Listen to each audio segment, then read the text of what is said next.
Bueno, me habéis pedido una reflexión, ¿no?, sobre vivir el duelo y sin perdernos en prolegómenos y yendo directamente, ¿no?, al tema, porque yo creo que es lo mejor que podemos hacer, porque el tiempo es oro y este es un tema muy amplio y me parece que conviene aprovecharlo. Pues vivir el duelo, claro, el duelo pues, es un reto muy diferente para las personas dependiendo de muchos factores.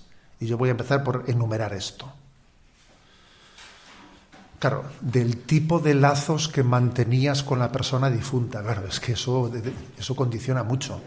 Imagínate qué duelo tan distinto puede vivir alguien que mantenía con la persona difunta una relación un poco insanamente dependiente. Cuando uno tiene una relación pues insana, de demasiada dependencia, luego el duelo es tremendo, ¿eh? Qué diferente es eso de que alguien tenga así un amor intenso, pero maduro. Si tú tienes un amor intenso, pero eres maduro, el duelo lo vives de otra manera, ¿no? Por supuesto, durante esta charla el factor fe va a aparecer de muchas maneras. El factor fe es determinante también para cómo se vive el duelo. Es que, por ejemplo, imagínate que Juan Pablo II, ¿no?, que termina diciendo las últimas palabras con las que se despidió fue: dejadme ir a la casa del Padre. Hombre, si alguien se muere diciendo déjame ir a la casa del Padre, tú le dices anda, venga, marcha. Pues obviamente no vas a pretender retenerlo, ¿no? O sea, vive su muerte, joder, respetando su deseo de ir a la casa del Padre. Pues tú verás, ¿no? Está también el tema del carácter y la sensibilidad. A ver, tenemos una sensibilidad muy distinta unos y otros y dependiendo de las sensibilidades también el tema de la muerte se vive. O sea, la sensibilidad condiciona cómo se vive el tema de la muerte, ¿no? El hecho de que alguien quede solo o quede con una cierta compañía, eso también es un condicionante. No es lo mismo que vivo un duelo porque es que me he quedado, además, absolutamente solo y colgado en la vida. Eso, claro que es un... ¿En qué momento de tu vida acontece? También es otro condicionamiento, ¿no? No es lo mismo que te acontezca algo siendo un niño, siendo un adolescente, siendo una persona madura. A ver, el momento de la vida en la que te acontece la marcha de una persona querida también hace que el duelo tenga matices muy distintos. Bueno, en definitiva, que el duelo tiene muchos condicionantes y que obviamente pues, en esta reflexión que yo voy a hacer, pues voy a tener que hablar inevitablemente, ¿no?, de una manera global, aunque haga referencias a estos matices que he hecho aquí, pero obviamente hablo de una manera global, ¿no? Lo primero que se me ocurre afrontar, ¿no?, es que a la hora de hablar del duelo, cómo vivo el duelo, porque un ser querido mío se ha ido, yo comenzaría por hacerme la siguiente pregunta: ¿cómo afronto yo la realidad de la muerte? O sea, de mi propia muerte. Sí, digo de digo de la de José Ignacio, ¿eh? Alguien decía con un poco de ironía: oye, ¿qué planes tienes para después de morirte? O sea, como para hacer caer en cuenta a la gente de que, oye, no sé si te has dado cuenta de que te vas a morir, ¿no? ¿Qué planes tienes, no? Porque es que parece que de eso no nos lo planteamos, ¿no? Hay una frase de Séneca muy luminosa que dice él: quien pasa por la vida sin pensar en la muerte vive como un sonámbulo. A ver, es que vivimos como unos sonámbulos, sin pensar en la muerte, claro. Y entonces, si tú mismo no piensas en tu muerte, claro, pues eso va a condicionar mucho en cómo vives el duelo de la muerte de un ser querido. Entonces, a mí me parece que es clave tener conciencia de la cercanía, o sea, de que la muerte es nuestro destino, pero no como algo teórico, sino como algo existencial. Con esto no estoy diciendo que uno tiene que estar todo el rato pensando que me muero, no, porque eso sería signo de una psicología tocadita, ¿eh? No, sería... Pero que uno tenga esa conciencia, de esa experiencia de decir, pues es verdad. Yo, por ejemplo, quien os habla, voy a cumplir a final de este año, pues 60 años, y es un momento para pensarse esto un poco, ¿no? A ver, 60 años, o sea, que llevo ya 15 de obispo, 60 años, quiere decir que lo que me falta de vida es mucho menos ya que lo que yo ya o sea, que es que obviamente ya estamos estamos en la fase final. Eso hay que tenerlo en cuenta. Claro, el que os habla, está en la fase final de su vida. Eso es verdad. Eso es verdad. Y nuestro padre, cuando llegaba su cumpleaños, solía él coger el metro de nuestra madre, el metro de costura, de la caja de costura, y solía decir, ¿qué? ¿Cuál es la edad media en España? No sé qué. Bueno, pues ya he cumplido esto, y te enseñaba los años que había cumplido con respecto a los que tal. Y claro, esa escenificación hecha delante de los hijos, pues hombre, a mí también me ayudó a caer en cuenta de que es verdad, yo me voy a tener que despedir de la itá y de la ma, como decimos en nuestra tierra, ¿no? Del padre y de la madre. Bueno, y os voy a decir que desde que ha marchado nuestra madre, que ha sido hace pues casi 2 años, desde que marchó nuestra madre, pues tengo una conciencia mucho más viva, entre otras cosas porque me acuerdo que en el momento que la despedí estaba yo al lado suyo cuando falleció, estaba yo justo en la cama, en el momento en que falleció, pues a mí lo que se me ocurrió decir es: Jesús, acógela. Y a ella le dije, hasta luego. Le dije hasta luego, porque creo que es la gran verdad, ¿no? La gran verdad de que a nuestros seres queridos, claro, es tan distinto decirle a alguien, ay, me separo de ti. A ver, le digo hasta luego. Vamos a decir las cosas, le digo hasta luego.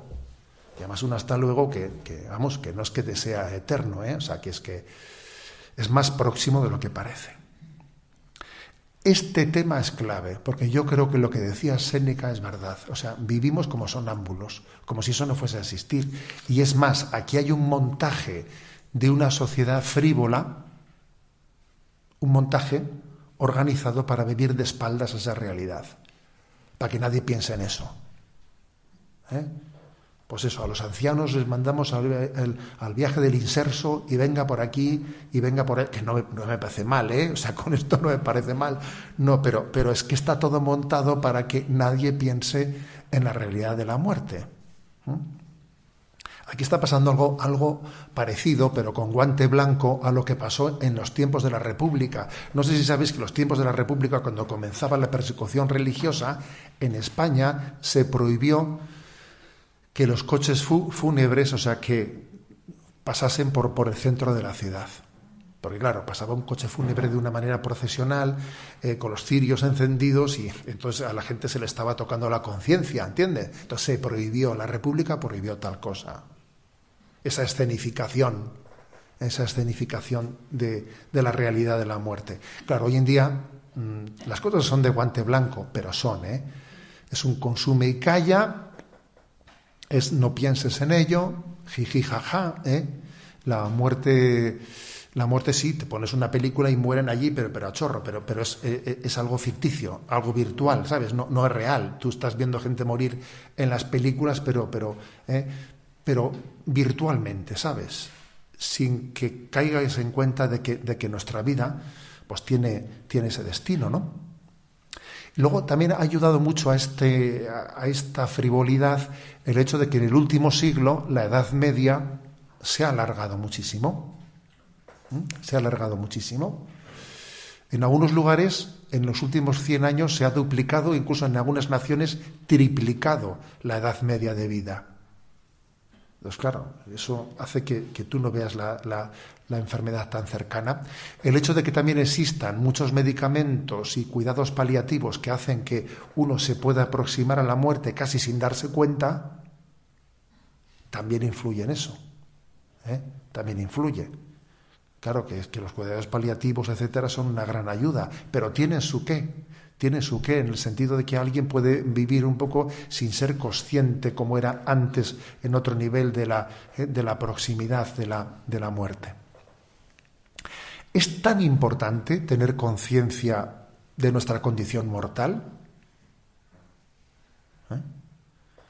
Somos eternos, pero no somos inmortales, El hombre está llamado a la vida eterna, pero es mortal. Esa es una diferenciación importante.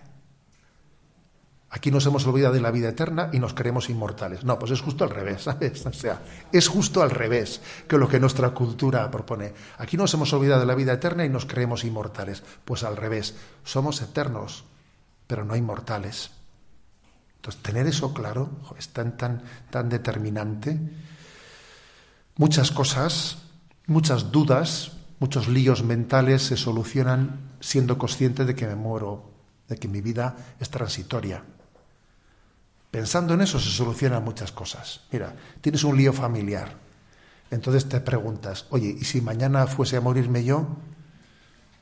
¿Cómo actuaría hoy? Pues mira, ya con eso ya tienes una ayuda muy grande para discernir en la vida.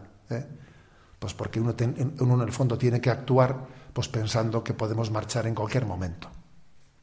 Y eso te aclara mucho las dudas. Te aclara mucho las dudas. Joder, no sé qué hacer con esto. ¿Y si hoy fuese mi último día, qué? Pues esto me ayuda mucho. Mira, tira para aquí. Las cosas hay que hacerlas como si las estuviese haciendo vive como si fuese hoy tu primer día, como si fuese el último día, como si fuese el único día, ¿sabes? Y no te engañes a ti mismo. Esta inconsciencia de vivir no frívolamente como si sonámbulo, como decía Séneca, sonámbulo, provoca pues en reacciones muy diferentes ante la muerte. A veces se quiere ignorar y a veces uno se rompe ante la muerte, puede ser un choque durísimo, de repente abrir los ojos ante esa realidad, porque la vida se ha planteado como un engaño. Y a veces le seguimos el juego al engaño y sabemos que es una mentira, pero le seguimos el juego a la mentira. Obviamente hay que vivir en verdad, hay que salir del engaño. A mí siempre me llamó la atención que las famosas coplas por la muerte de su padre, ¿os acordáis de Jorge Manrique? Esas famosas coplas. Es curioso que con motivo de la muerte del padre, Jorge Manrique en esas coplas llama a caer en cuenta de una verdad, que la sabemos en teoría, pero es que nos olvidamos de ella, ¿no? Recuerde el alma dormida, fíjate, dice dormida, sonámbulo, recuerde el alma dormida, avive el seso y despierte, contemplando cómo se pasa la vida, cómo se viene la muerte, tan callando, cuán presto se va el placer, como después de acordado da dolor, como a nuestro parecer cualquier tiempo pasado fue mejor. Son coplas que de jovencitos las escuchamos, ¿no? Nuestras vidas son los ríos que van a parar al mar, que es el morir. Allí van los señoríos, derechos a se acabar y consumir. Allí los ríos caudalosos, allí los otros medianos y más chicos, y llegados son iguales, los que viven por sus manos y los ricos. Bueno, coplas por la muerte de su padre parece que es una llamada a despertar del letargo. Vive en verdad, ¿no? Esta vida es breve. Dice Santa Teresa de Jesús, es una mala noche, una mala posada. A ver, la vida es breve, ¿no? ¿Es normal tener cierto miedo a la muerte? Sí, es normal, porque tenemos un instinto de supervivencia, y en ese instinto de supervivencia tener una cierta miedo a lo desconocido, etcétera, es normal, no hay que asustarse de eso.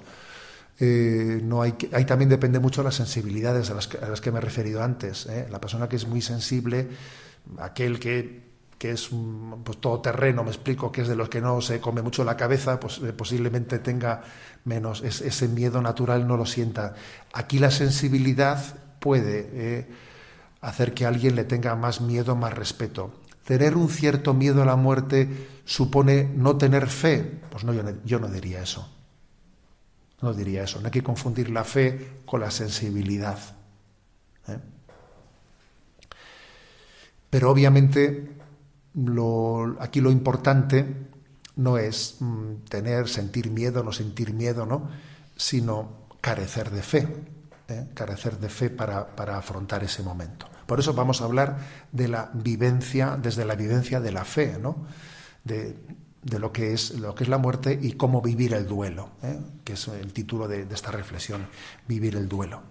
Bueno, sabemos que Dios nos ha dado un deseo de felicidad. Eso está inscrito en nuestro ADN, un deseo de felicidad. El deseo de felicidad no se suele colmar en esta vida, pero tampoco se extingue, o sea, ni se colma ni se extingue. Está siempre buscando la felicidad, ¿no? Siempre buscando.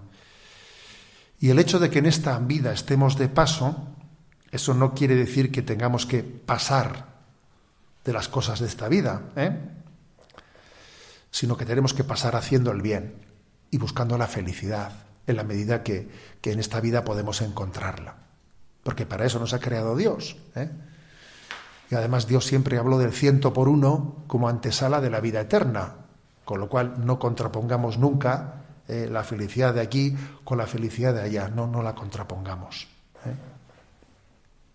Pero es verdad que ese deseo de felicidad que llevamos no inscrito en nuestra alma solamente se va a ver plenamente colmado en el cielo. Hay frases inolvidables, ¿no?, en la historia de la espiritualidad. Por ejemplo, lo que la Virgen María le dice en Lourdes a Santa Bernadette, que le dice una famosa frase: no te prometo hacerte plenamente feliz en esta vida, pero sí en la otra. Sí en la otra. Por lo tanto, hemos nacido para la felicidad. Hemos nacido para la felicidad. Y somos conscientes de que en esta vida se puede ser relativamente feliz, dependiendo de muchas cosas, pero que la felicidad definitiva solamente la podemos tener viviendo en Dios, viviendo en la vida eterna. Con lo cual, la gran petición, quisiera poner toda la fuerza en esto, la gran petición que tenemos que dirigirle a Dios en esta vida es que toda la familia nos reunamos en el cielo. Yo recuerdo que de niño recibí eso de mis padres, que la familia reza unida y que cuando rezábamos, pues nuestro padre cogía y decía: para que toda la familia nos juntemos en el cielo. Padre nuestro que estás en el cielo. Hombre, Jehová, pues tú verle a tu padre, ¿no?, hacer esa afirmación potente, ¿no?, de que, a ver, yo aquí, Dios me ha dado el don de ser padre, pero no solo para salvarme yo, sino para que la familia entera, ¿no?, sea llevada a ese mismo destino, a esa unidad de destino que tiene una familia. La familia no es un conjunto de individuos, sino que la familia tiene una vocación, tiene una unidad de destino, ¿no? Entonces, para que toda la familia nos juntemos en el cielo. Era potente aquel Padre Nuestro. Y obviamente se te quedaba grabado diciendo: a ver, esta es la meta de nuestra vida. Esta es la meta. Mi meta es la eternidad. Es tan diferente, ¿no?, percibir la muerte. Dice, en el Evangelio hay imágenes diversas sobre la muerte. Una de ellas es la del ladrón. Si supiera el dueño de la casa a qué hora viene el ladrón por la noche. Pero claro, es tan distinto ver la muerte como un ladrón a verla como el esposo o la esposa, como aquellas vírgenes encendidas que estaban con las lámparas encendidas esperando la llegada del esposo para que apenas entraba y se cerraban las puertas entrasen con él.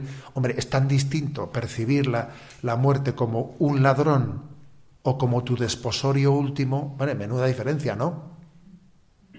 Menuda diferencia de imagen. Y es verdad que lo del ladrón se entiende porque como tenemos un instinto de supervivencia, nos agarramos a la vida de una manera que parece que la muerte te roba algo. Pero la fe nos hace entender que ese robarte algo es para darte el pleno desposorio de tu vida, el desposorio al que estamos llamados, que es el desposorio con Dios. Hay un cuadro potente que yo he comentado así con frecuencia en Radio María que me impactó mucho cuando lo vi. Estaba en el Museo de San Pedro de Alcántara, un cuadro que se titula Las tres esposas. Tiene un tamaño muy grande y es como un tríptico que tiene. Entonces en el primero se ve una una chica joven ataviándose para el día de la boda, y allí le están vistiendo a ella y le están hay unas cuantas allí pues doncellas vestiéndola de novia, ¿no? En la siguiente escena se ve a Santa Teresa de Jesús, Santa Teresa en el momento del matrimonio, o sea, que es la vida religiosa, ¿no? Que es la vida religiosa, que es el matrimonio místico, la esponsalidad con Cristo, en la vida religiosa, ¿no? Y la tercera escena de la tercera esposa es la muerte que viene, que se ve como una persona ha fallecido, sale su alma y Cristo se desposa con ella. Y fíjate qué cuadro es, el menudo cuadro, las tres esposas. Y una viene el matrimonio, otra viene la vida religiosa y otra viene la muerte, las tres esposas. Obviamente, esa visión de fe, entender que la muerte es nuestro desposorio último con Dios y que es la unión con aquel con el que he tenido una fuerte intimidad en esta vida y que esta vida es un noviazgo y que el momento de nuestra muerte es un desposorio. Hombre, menuda manera de encuadrar, ¿no? De encuadrar esa realidad. Que eso no quita que tengas un duelo y un sufrimiento en el momento de la muerte de un ser querido. Claro, es verdad, pero ciertamente lo encuadra mucho, ¿no? Lo encuadra muchísimo. Es muy importante nuestro conocimiento sobre el más allá, sobre la vida tras la muerte. Es muy importante. Eso que se dice, ¿no?, en la teología católica de los novísimos. Los novísimos era el nombre que se les daba al hablar de cielo, infierno y purgatorio, de lo cual hoy en día hablamos muy poco. Tenemos que reconocer que hablamos muy poco. Incluso creo que la predicación de la vida de la Iglesia tenemos una carencia grande. Pues porque, bueno, pues que es mucho más fácil hablar de unos temas así morales, más horizontales, ¿no? Pero es una gran carencia esa predicación. En la encíclica Spe Salvi, Benedicto XVI hizo una afirmación que bien es verdad que él dice que lo dice a título personal, como opinión personal, que por lo tanto no lo dice como un magisterio de la Iglesia. Pero es verdad que lo dice el Papa, ¿no? ¿Entiendes? Entonces, obviamente, lo dice en una encíclica, pero es verdad que él dice, esto es una opinión personal. Él dice en Spe Salvi que, a su juicio, a su parecer, cuál será el destino mayoritario de los hombres después de la muerte. Y dice él, para que un alma esté plenamente preparada, ¿no?, para la visión de Dios, para gozar de Dios, el momento de su muerte requiere tener pues una purificación de su vida, de sus pecados, estar preparado, estar suficientemente purificado para gozar de Dios, ¿no? Y dice él, cosa que no es tan fácil, y darla por supuesta, porque somos pecadores y se nos ha pegado mucho polvo del camino, eso dicho de una manera suave, por no decir de una manera un poco más gorda, ¿no? Porque obviamente en esta vida nos contaminamos mucho, ¿no?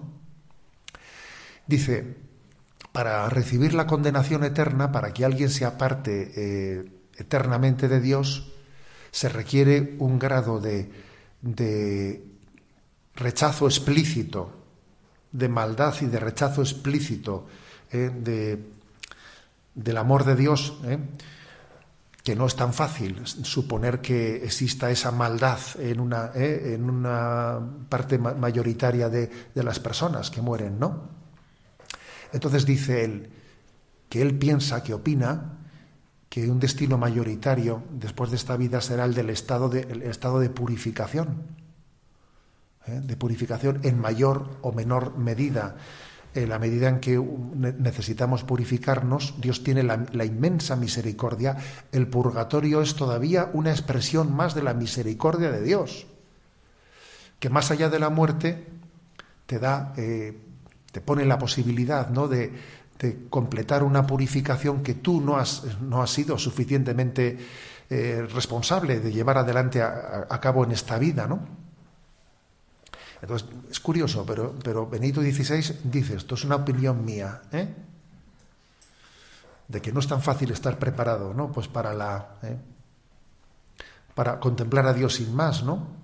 Estar preparado para la vida eterna, ni también la maldad absoluta del rechazo de Dios, pues hombre, quiera Dios que no sea el estado de la mayoría, ¿no?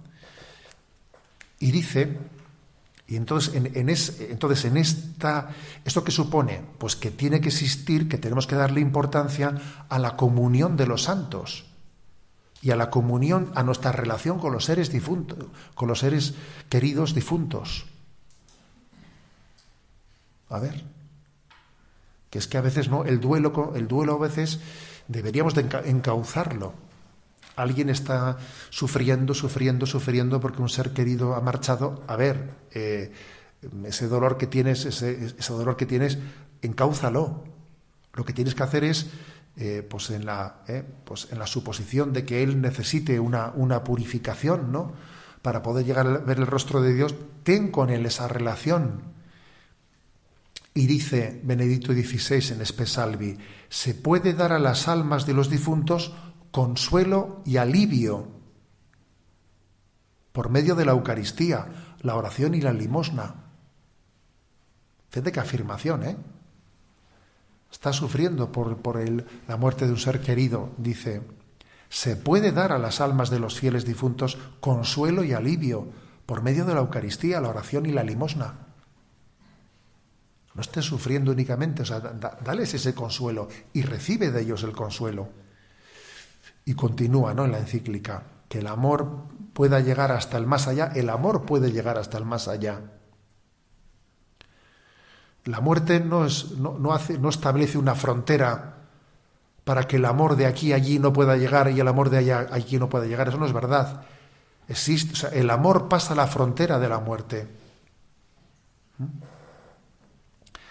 Ahí es posible un recíproco dar y recibir. Estoy leyendo la encíclica, en el que estamos unidos unos con otros con vínculos de afecto más allá del confín de la muerte. Tenemos esos vínculos. Ha sido una convicción fundamental del cristiano en todos los siglos, que existe esta experiencia consoladora, de que yo amo a mis seres queridos, de que ofrezco mi oración, la Eucaristía, mis sacrificios por ellos y que recibo de ellos también esa intercesión que tienen delante de Dios. Las almas del purgatorio pueden interceder por nosotros. En grado inferior a las que están en el cielo, sí, pero pueden interceder por nosotros. Igual, y además, cuando las almas del purgatorio, ¿no?, han recibido el gran consuelo de tener parte de su purificación, ¿no?, pues por nuestra oración, etcétera, no digamos nada, pues cuando se ofrecen una indulgencia parcial o plenaria por ellas, obviamente ellas se sienten en deuda hacia nosotros porque hayamos tenido esa gran misericordia hacia ellos, de que en el misterio de la comunión de los santos hemos rezado por ellos y se vuelcan en nosotros, en orar por nosotros, en interceder por nosotros delante de Dios. Me parece potentísimo, ¿no?, esto que dice Benedicto XVI en Spe Salvi. El amor puede llegar más allá, llega más allá de la muerte y también llega en sentido inverso. Bueno, esto creo que es clave. Creo que es clave, porque es que a veces no sufrimos, pero es que no sabes qué hacer, es que necesitas que ese dolor que tienes por la ausencia de un ser querido no te impida, porque a veces las lágrimas impiden ver el sol. A ver, hombre, cuidado con que las lágrimas te impidan ver el sol. Yo supongo que si los seres difuntos pudiesen hablarnos, nos dirían: hijo, hija, no llores tanto por mí y habla conmigo, o reza, vamos a estar unidos en oración. Yo creo que nos dirían eso. Por eso creo que es importante, ¿no?, darnos cuenta de que a veces, pues esos vínculos que hemos tenido un tanto, digamos, dependientes, un tanto insanos, unidos a nuestra falta de conciencia de que la vida es pasajera, pues han generado pues un momento, una crisis en nosotros que tiene que ser reconducida. Claro, alguien podría hacer una pregunta. ¿Es que es posible amar sin apegarse? A ver, no es tan fácil, ¿eh? No es tan fácil, porque el amor genera unos lazos, y esos lazos pues tienen un cierto apego, ¿sabes? O sea, no quiero yo aquí hacer una visión antropológica idealista. Amor sin apego. A ver, tú amas y te apegas. A ver, Jesús lloró, la muerte de Lázaro. Entonces no es decir, no, pues el que tiene fe no llora. A ver, no, eso no es verdad. No es verdad, porque tenemos afectos, tenemos sentimientos, y entonces es normal que el amor genere, ¿no?, genere un apego, ¿no? Pero obviamente eso también tiene que ser educado, modelado y encauzado. Tú no puedes darle a ese apego, pretender que sea como el dato principal. No, el dato principal no puede ser. O sea, a ver, ya sabemos que se genera un apego afectivo, pero que te gustaría que esa persona estuviese siempre junto a ti, al lado tuyo, pero de eso no puedes hacer el dato fundamental. Hay que tener cuidado de compensar la emotividad con la racionalidad. La emotividad con la racionalidad.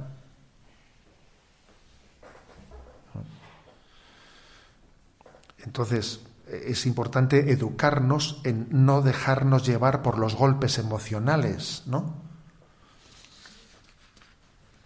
Y obviamente, ¿no?, cuando uno ya ha tenido unas relaciones demasiado dependientes, y ya, claro, eso ya es inevitable, porque ya eso ya a toro pasado, pues eso ya es inevitable, que he tenido unas relaciones demasiado dependientes, y entonces tengo un duelo pues un poco dramático. ¿Qué hace en ese caso? Pues mira, por lo menos reconocerlo, descubrirlo, percatarse de ello, identificarlo y ofrecerlo. Porque por lo menos, ¿sabes?, ser consciente del origen de un problema, no voy a decir que lo elimine, pero sí que lo redimensiona. Oye, pues mira, pues estoy sufriendo, me sangra el corazón, porque también igual he vivido, ¿no?, pues una relación muy dependiente, pero mira, Señor, lo reconozco, lo identifico, te lo ofrezco por él, el sufrimiento de mi corazón, lo ofrezco y tiro adelante caminando, no me quedo atrapado, ¿no? No me quedo atrapado. Pero está claro, ¿no?, que la clave es el diálogo, o sea, la relación de madurez. La relación de madurez con los seres queridos te permite luego vivir el duelo de otra manera. Hay una página de la espiritualidad maravillosa, preciosa, que solemos leer en el oficio de lectura el día de Santa Mónica, que igual os suena, que es en ese diálogo en el que San Agustín cuenta en el libro de las Confesiones cómo fue el momento de la despedida con su madre, ¿no? Lo voy a leer porque es impresionante. Dice, cuando ya se acercaba el día de su muerte, este es el libro de las Confesiones de San Agustín, hablando de la muerte de Mónica. Cuando ya se acercaba el día de su muerte, día por ti conocido y que nosotros ignorábamos, se lo dice a Dios, sucedió por tus ocultos designios, como lo creo firmemente, que nos encontrábamos ella y yo solos, apoyados en una ventana que daba al jardín interior de la casa donde nos hospedábamos, allí en Ostia Tiberina, donde apartados de la multitud nos rehacíamos de la fatiga del largo viaje, próximos a embarcarnos. Hablábamos pues los dos solos, muy dulcemente, y olvidando lo que queda atrás y lanzándonos hacia lo que veíamos por delante, nos preguntábamos, ante la verdad presente que eres tú, Dios mío, ¿cómo sería la vida eterna de los santos? Aquella que ni el ojo vio, ni el oído oyó, ni el hombre puede pensar. La madre y el hijo hablaban de cómo sería el después de la muerte. Y abríamos la boca de nuestro corazón, ávidos de las corrientes de tu fuente, la fuente de vida que hay en ti. Tales cosas decía yo, aunque no de este modo ni con estas mismas palabras. Sin embargo, tú sabes, Señor, que cuando hablábamos aquel día de estas cosas, ella dijo, hijo, por lo que a mí respecta, o sea, Mónica le dice a Agustín, hijo, por lo que a mí respecta, ya nada me deleita en esta vida. ¿Qué es lo que hago aquí y por qué estoy aún aquí? Lo ignoro, pues no espero ya nada de este mundo. Una sola cosa me hacía desear que mi vida se prolongara por un tiempo, el deseo de verte cristiano católico antes de morir. Dios me lo ha concedido con creces, ya que te veo convertido en uno de sus siervos, habiendo renunciado a la felicidad terrena. ¿Qué hago yo en este mundo? No recuerdo muy bien lo que le respondí, pero al cabo de 5 días o poco más cayó en coma con fiebre, y estando así enferma un día sufrió un colapso y perdió el sentido por un tiempo. Nosotros acudimos corriendo, mas pronto recobró el conocimiento, nos miró a mí y a mi hermano allí presentes y nos dijo en tono de interrogación: ¿dónde estaba? Después, viendo que estábamos aturdidos por la tristeza, nos dijo: enterrad aquí a vuestra madre. Yo callaba y contenía mis lágrimas. Mi hermano dijo algo referente a que él hubiera deseado que fuera enterrada su madre en su patria y no en un país lejano.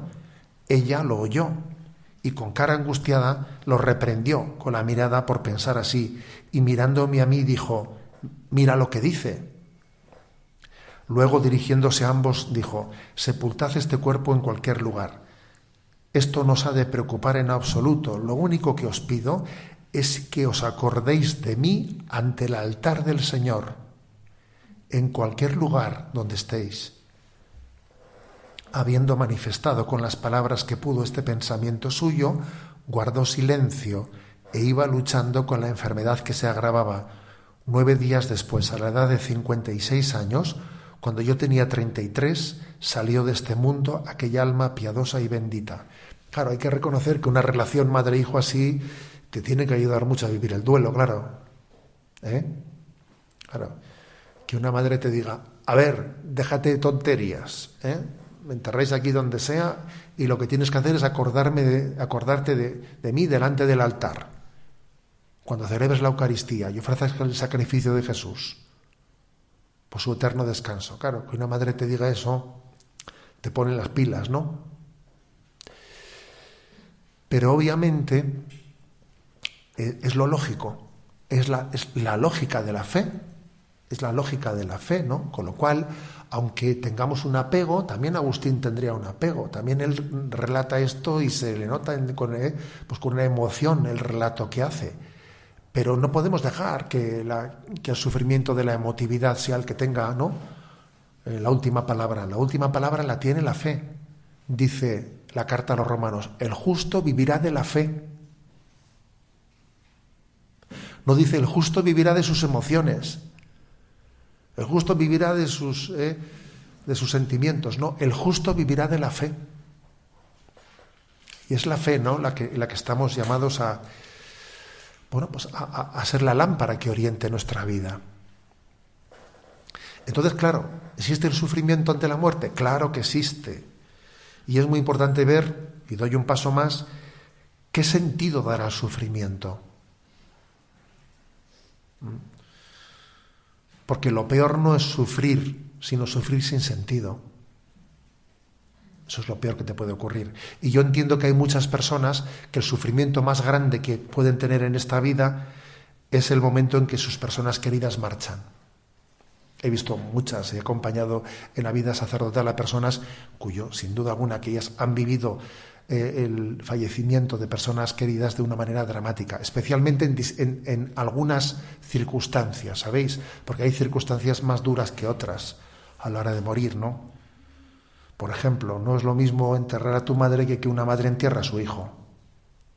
Porque quizás cuando una madre entierra a su hijo, ¿sabes?, en su psicología había pensado las cosas en un orden distinto, ¿no? Parece algo antinatural que la madre entierre al hijo en vez de que el hijo a la madre, ¿sabes? Entonces es normal, ¿no?, que haya circunstancias muy duras, o por ejemplo que tu ser querido haya sido asesinado. Claro, es que se da una circunstancia durísima, durísima en ese asesinato, ¿no?, en asumir ese dolor. Hay circunstancias que hacen que el dolor de la muerte sea muy fuerte, muy fuerte.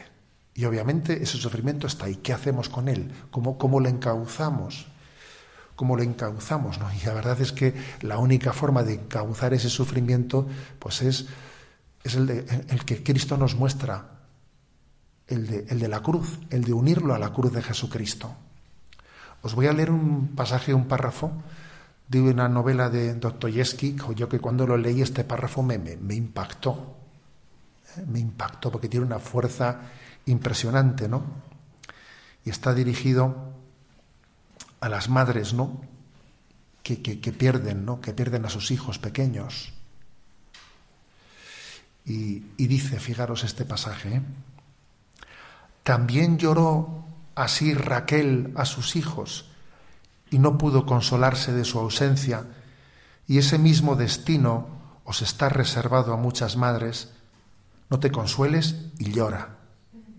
Pero cada vez que llores, recuerda que tu hijito es un ángel de Dios que te mira desde allá arriba, ve tus lágrimas, se alegra y se las muestra al Señor. Durante mucho tiempo llorarás aún, pero luego tu llanto se volverá dulce y alegre, y tus lágrimas amargas serán lágrimas de purificación que borrarán tus pecados. Joder, fíjate tú. Dostoyevsky, ¿sabes? Cuenta, fíjate cómo habla, ¿no? Un literato en su novela, ¿no? Diciendo, mira, ¿qué vas a hacer? Llora, o sea, no disimules tu dolor, ¿no? Saca fuera el dolor que tienes, pero tú piensas que ese hijo tuyo es un ángel que está ante Dios, que recoge esas lágrimas, que las presenta a Dios y que está purificando, ¿no? Tu vida y tu alma y tus pecados para que cuando te mueres te juntes con Él. Es que, claro, tener ese don de la fe para encauzar, ¿no? Para encauzar el sufrimiento es un tema clave, como os podéis imaginar, ¿no?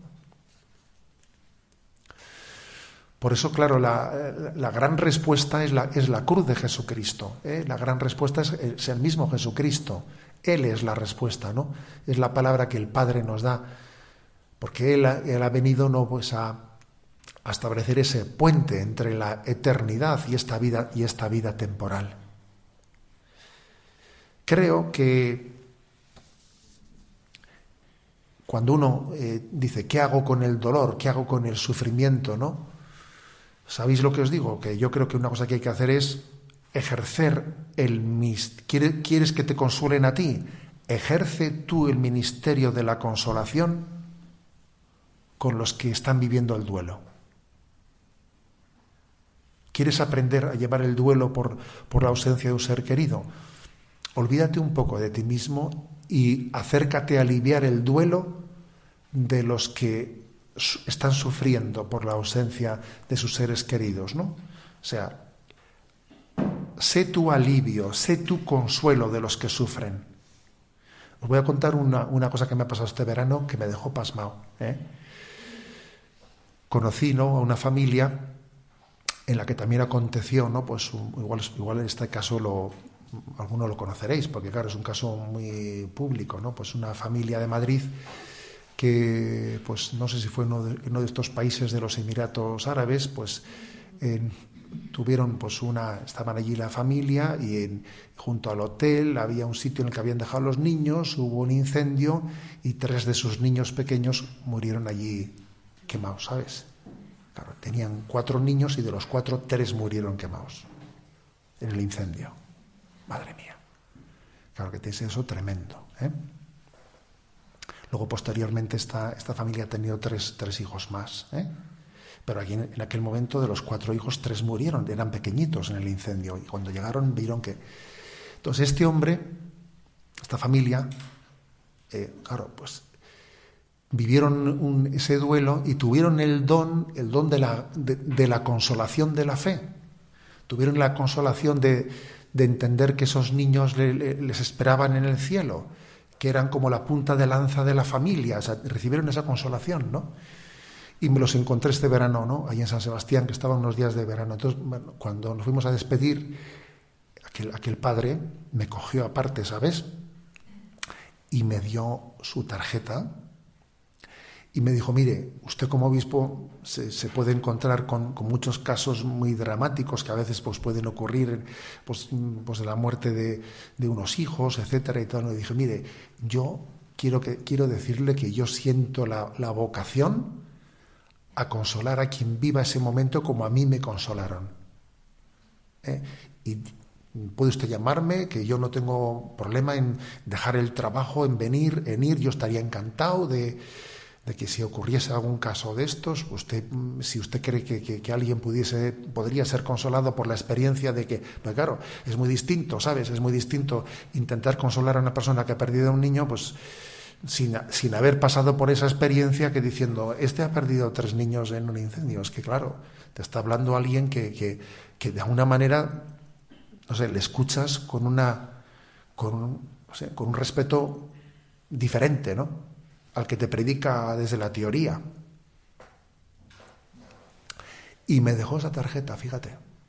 Me dejó esa tarjeta. Y también os voy a decir que conocí a otra persona que también había perdido, ¿no?, pues a su hija, también en otro de estos accidentes que fue bastante conocido en Madrid, que se subían en un ascensor y se abrió el suelo y se cayó y tal. Tú fíjate, ¿no?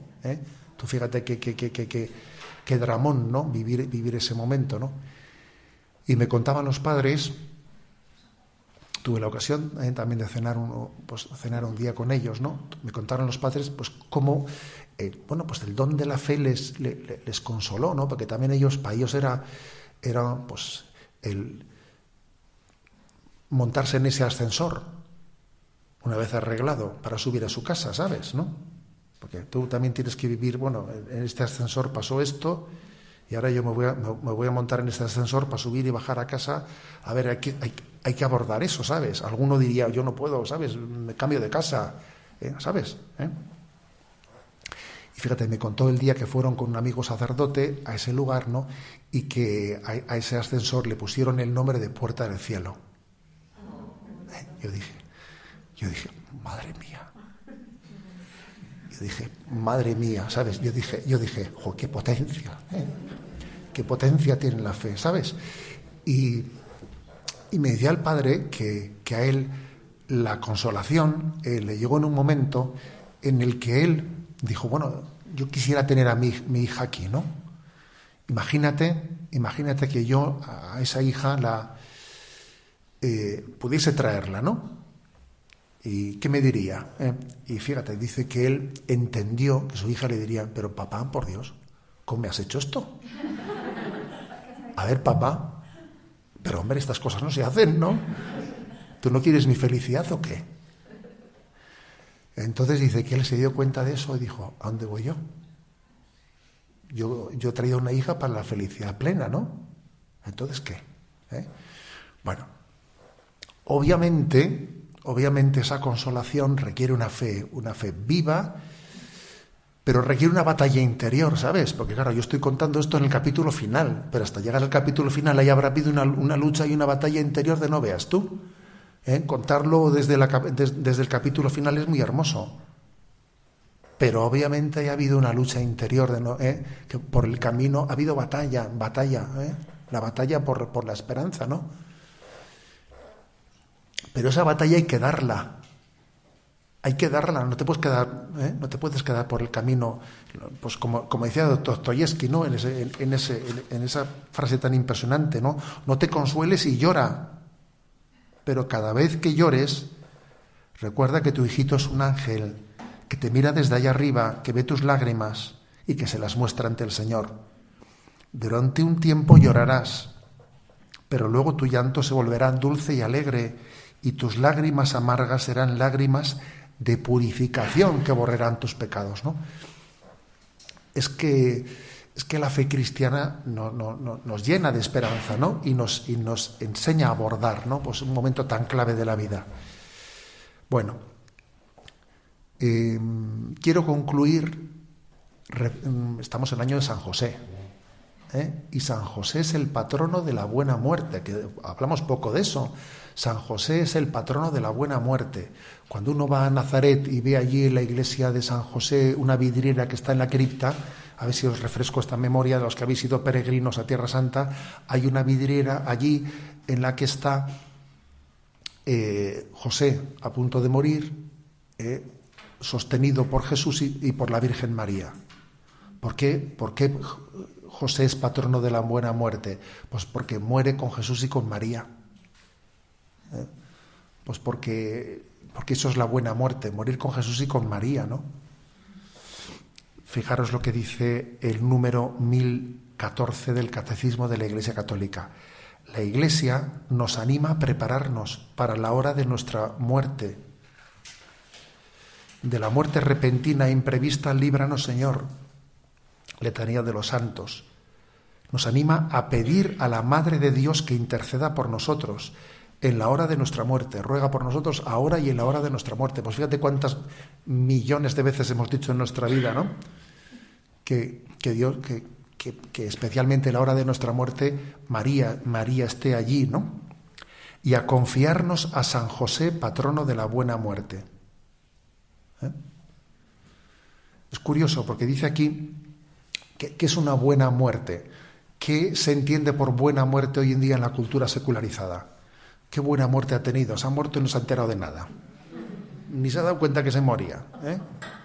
¿A qué esa frase le hemos oído? Claro que le hemos oído. No se ha enterado de nada.